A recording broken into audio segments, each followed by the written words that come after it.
बताइए, हम बोले थे कल करिकाल के नाम बोले थे कल, करिकाल के नाम कराया था। जी सर।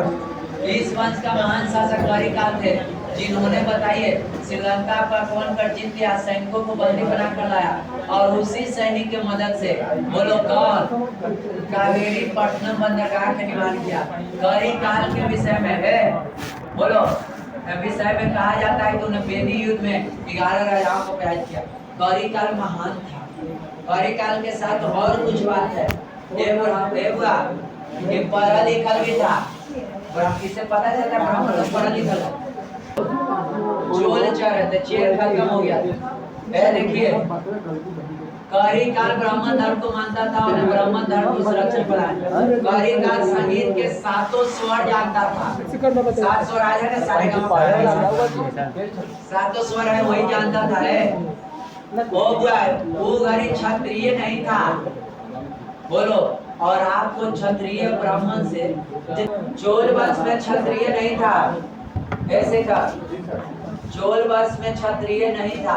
चोल वंश में क्या है, क्षत्रिय नहीं थे, क्षत्रिय नहीं। चोल वंश में क्षत्रिय थे, ब्राह्मण लोग थे। क्षत्रिय वो लोग तो नहीं हुए, क्षत्रियो खत्म कर दिया था। क्षत्रिय को ब्राह्मण क्षत्रिय इसलिए अभी काटा का चलता था टक्कर। करिकाल को संगीत को साथ में कहा जाता था, विशेषज्ञ माना जाता था, क्षत्रिय नहीं था।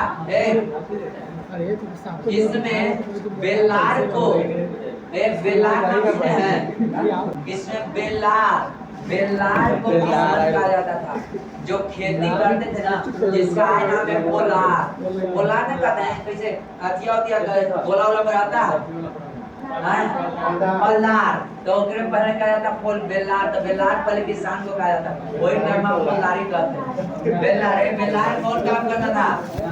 और संगम काल में समाज में देखो सबसे सर्वोच्च ब्राह्मण था, ब्राह्मणों के बाद समाज में बेलार वर्ग का स्थान प्राप्त हुआ, मतलब किसान का हुआ। संगम काल में किसान को बेलार तथा व्यापारी को बेनीगर कहा जाता था, कौची कहा जाता था, बेनीगर। सुनिए यहाँ से चुप जाओ, 3 ऑब्जेक्टिव है, इससे ऑब्जेक्टिव तो नहीं आएगा, लेकिन क्वेश्चन बैंक में पूछ ले बीपीएससी की पीटी में कि पांडवंश का सबसे प्रिय पक्षी क्या था। पांडवंश का सबसे प्रिय पक्षी कौवा था। कौवा, हाँ पूछ ले, हम पढ़ाने आते थे, क्वेश्चन बैंक में देख लेते हैं। पांडवंश का सबसे प्रिय पशु क्या था, कौवा। कौवा क्या चीज का संकेत देता था, कौवा जानते हैं क्या संकेत देता था, कि कोई हमारे ढूंढ आ रहा है, बिना गीत आ रहे हैं, और वही चीज आज हम लोग लेके चलते हैं। करिकाल में सबसे करिकाल प्रतापी चोल वंश के राजा था, तो श्रीलंका को हराया था, और बंदी बना के लाया बब्बू, बंदी बना के लाया, और बोलो, और एक बांध बनाया, बांध बना के साथ उसने 11 राजा को 11 राजा को पराजित किया है। अब वहाँ क्षत्रिय नहीं था, क्षत्रियों को कहा क्षत्रिय वंश नहीं रहने दिया। किसान को बेलार कहते थे, और व्यापारी को क्या कहते थे, बोला व्यापारी को उस समय बेनीगर कहते थे। क्या कहते थे, बेनीगर कहते थे। क्या कहते थे, बेनीगर कहते थे। कोई दिन का यही था चोल वंश खत्म, और आज संगम वंश खत्म हो जाएगा। पांडवंश का सबसे प्रिय पशु कौन था, कौवा। कौवा कौवा आने का शुभ संकेत था। क्या याद है हमें कौन, पांडवंश की राजधानी कहाँ थी, था ना, देखो पांडवंश की राजधानी मदुरै थी। यह मोती के लिए प्रसिद्ध, यहाँ पर एक कोची के लिए प्रसिद्ध था, मोती के लिए प्रसिद्ध। आपको हम बताए थे चेर वंश का प्रतीक कोची था, तीर धनुष। चोल वंश का प्रतीक कोची था, बाण। और बोलो पांडव वंश का प्रतीक कोची है, पांडव वंश का प्रतीक क्या है, पांडव वंश का प्रतीक मछली है। और पांडव वंश का शाब्दिक अर्थ होता है प्राचीन प्रदेश। इसका शाब्दिक अर्थ क्या होता है, प्राचीन प्रदेश। और दक्षिण इसकी राजधानी मदुरै थी।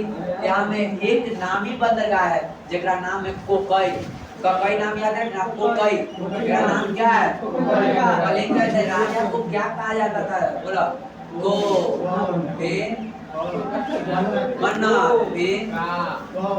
बताओ, ये सब राजा के नाम है। यहाँ तक कोई दिक्कत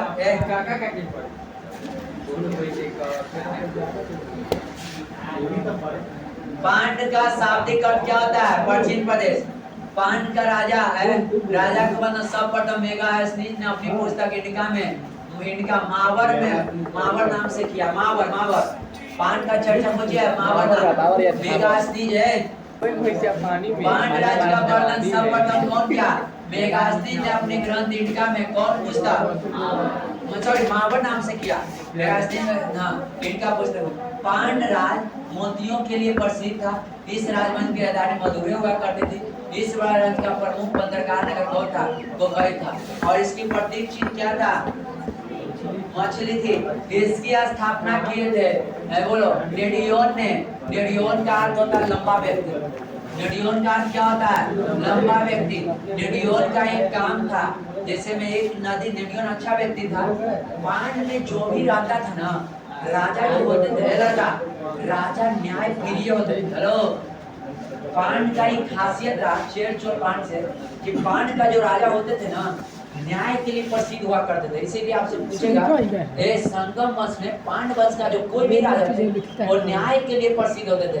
और उनका बेटा भी गलती करेगा ना तो अपना बेटा को भी उचित सजा देंगे। यानी पांड वंश, यहाँ तक कि नेडो जिलियन के याद होगा कहानी, तो खुद भी गलती किया बेचारा, एक निर्दोष के फांसी दे दिया तो अपने मर गया। ऐसा राजा को बड़ाई करेगी। इन्हें राजा खराब राजा नहीं है। और जान लीजिए नेडो जिलियन प्रतापी राजा था। चेर चोल दोनों लड़े आया था पांड के खिलाफ, दोनों करा दिया था। कौन? नेडो जिलियन। और ऐसा व्यक्ति एक गलती के कारण अपने आप को त्याग दिया। बताओ, आदमी खराब था? नहीं था खराब, समझे? कहा कि वो कहा कि ऐसे तो हमारा मरने है, इसलिए नेडो जिलियन खराब आदमी नहीं था। वो नहीं ना जान रहा था कि वो ओकरे नियत गहना मिला। इसलिए नेडियोन, देखो नेडियोन का अर्थ होता है लंबा व्यक्ति। पल रूबी नदी को हेलो पल्लव है। पांड वंश के संस्थापक कौन थे? नेडियोन। इसका शादी का लंबा व्यक्ति पल रूबी नदी को जीवित किया और उसने समुद्र पूजा भी शुरू किया। कहा था कि नदी को पल रूबी नदी था वो, मतलब उसके पांड वंश को क्या करता? सिंचाई की सुविधा देता था। वो सूख चुका था, फिर से उस नहर को खुदवाया, पलरूबी नदी को खुदवा कर, और उसने कहा कि देखिए हम लोग गंगा और समुद्र ये सब को पूजा शुरू कीजिए, यही सब हम लोग से जीवित रखेगा। मछली होगा, ये क्या होगा। और ये लोग के जब मछली ब्राह्मण खूब खाते थे। आज भी मिथिला में चल जाइए, मछली ब्राह्मण को, मैथिली जो ब्राह्मण होते हैं मिथिला में खूब खाते हैं। नेडो जिलियन रोमन सम्राट है। रोमन समाज अगस्टस के समकालीन थे, उसके अधीन थे। 1990 है, 1990 ईस्वी में लड़ाई हुआ था। तलैया लंगाना बस नाम खराब है। इसको डिटेल जान के कर दिए हैं, लेकिन नहीं करते थे। आपको थोड़े जाना था कितना डिटेल, आपको दिमाग में अंदर कर देते थे। हुआ तलैया लंगाना 290 ईस्वी में लड़ाई हुआ, जेकरा में नेड जूलियन एक तरफ और चेला चोल एक तरफ, लेकिन नेड जूलियन जीत गया। नेड जूलियन जीत गया। लड़ाई कौन हुआ था? तलैया लंगाना में कौन जीत गए? नेड जूलियन जीत गए। और कौन हार गए? बोलो, चेल और चोल क्या हो गए? हार गए। अब आइए बउआ रे, अब यहाँ तक आइए। देखो हार गए। एकरा में देखो एक अंतिम शासक थे नलीब कोडन, नामो इसने उसने नलीब सब याद न रखिएगा। सलीम थे। देखो संगम का एक पांड वंश की स्थापना कौन किए? बोले नेडियोन ने किए, जिसका अर्थ क्या होता है? लंबा व्यक्ति। इसने समुद्र को पूजा प्रारंभ किया था। नेडियोन का शाब्दिक अर्थ होता है लंबा व्यक्ति होता है। नेडियोन के पलरूबी नदी को क्या किया? जीवित किया। समुद्र में पूजा आरंभ किया। इस वंश का सबसे महान शासक कौन हुए? बोलो नेडो जिलियन। नेडो जिलियन के किस्सा याद है?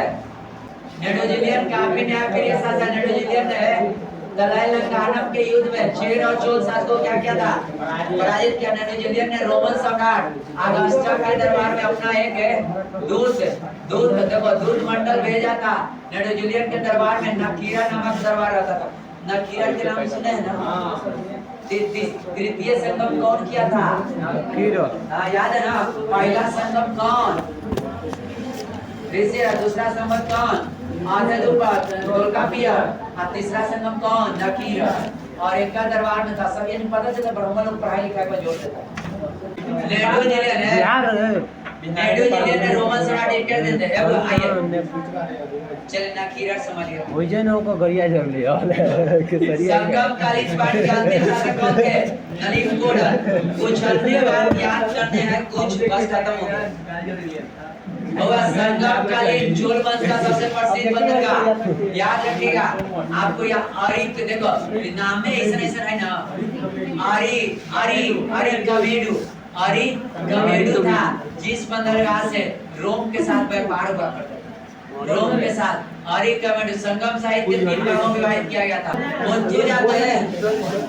बंधु जातों में 10 कवियों का संग्रह इतु थोके 8 कविताओं का संग्रह मदीने को कोलकुप्पू 18 संग्रह 18 कविताओं छोड़िए देखो तो तिरुनावलुवर ने रचना किया था ये याद ही पूछता उस सब ने पूछता देखो तिरुनावलुवर ने एक रचना किया था जिसका नाम है कुरल साहित्य और तमिल साहित्य के नाम से प्रसिद्ध है जो आज तमिल साहित्य का बाइबल कहा जाता है कुरल को बाइबल भी कहा जाता है लघु वेद भी कहा जाता है इसके रचयिता कौन थे तिरुनावलुवर ऐसे नाम तमिल साहित्य है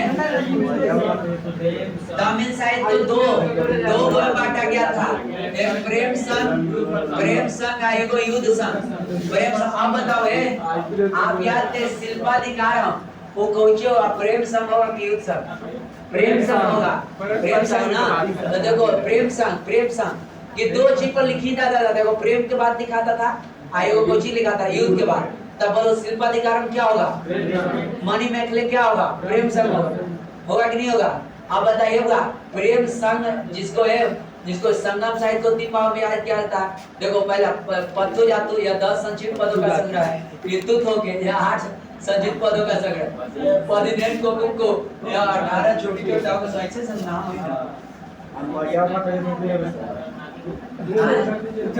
है तिरुवल्लुवर की रचना कौन की रचना कुरल को तमिल साहित्य का बाइबल या लघु वेद की संज्ञा लिया गया तमिल साहित्य के विषय वस्तु के आधार पर ये बाबा देखो आपको बताइए प्रेम संग से ना प्रेम संग से और बोलो पूरा युद्ध प्रसंग से क्या है संबंधित है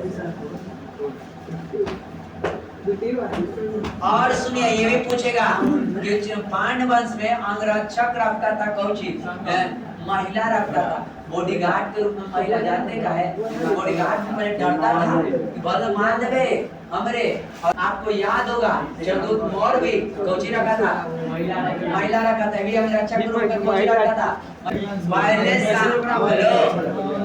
सांभर दूध और चावल मिला के कहा जाता था दूध और चावल है दूध और चावल से शिक्षक पूछेगा दूध और चावल से सांभर बनता था अब पहले शुभ पक्षी किसको कहा जाता था और समय से जल घड़ी से समय देखने के लिए क्या था जल घड़ी समय देखने के लिए क्या था जल घड़ी मतलब सूरज देखता था कि समुद्र में इतना दूर तक पहुंच गया इतना बजा के अभी भी कह देते हैं 2 बजे तो यहाँ तक धूप चल गई कहता कि नहीं कहता गलत जो करता था चाहे राजा क्यों ना हो उसको क्या दिया जाता था फिर तो अगर कोई गवाही गलत दे देता था जीव निकाल कर काट दिया जाता था संगम वंश में और जो है गलत जो किया किसी के साथ उसको मृत्युदंड गवाही जो देता था वो राजस्व सरकार टैक्स लेता था 1/6 जो खेती कर उसका 1/6 जैसे हम लोग रसीद लगा के सरकार में टैक्स नहीं देते हैं रसीद लगा आइए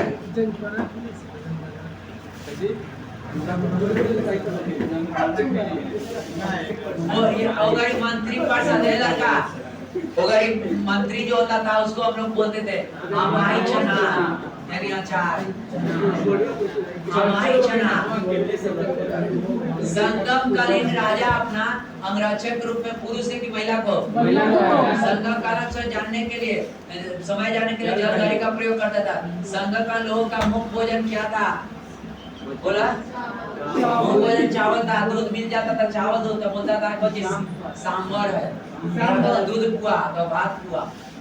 इस समय दूध में चावल को मिलाकर सांभर बनाया जाता था। संगम काल में पवित्र पसी किसको कहा जाता? कौवा को अतिथियों के आगमन का सूचना देता था। संगम का मंत्रिपरिषद को हमाई चना आचार राजा राज्यसभा को है, राजा के राज्यसभा को नालवे, जो राज्यसभा लगाता था नालवे तथा राजा को न्यायालय को मंडरम कहा जाता था। राजा को कहा जाता जो न्यायालय, जज को मंडरम कहा जाता था। आप इस भाषा है ईसाई धर्म का पवित्र ग्रंथ बाइबल, पारसी धर्म का पवित्र ग्रंथ जैन अवेस्ता और भागवत धर्म का सबसे पवित्र ग्रंथ क्या था? भागवत गीता। बाबू रे संगम खत्म।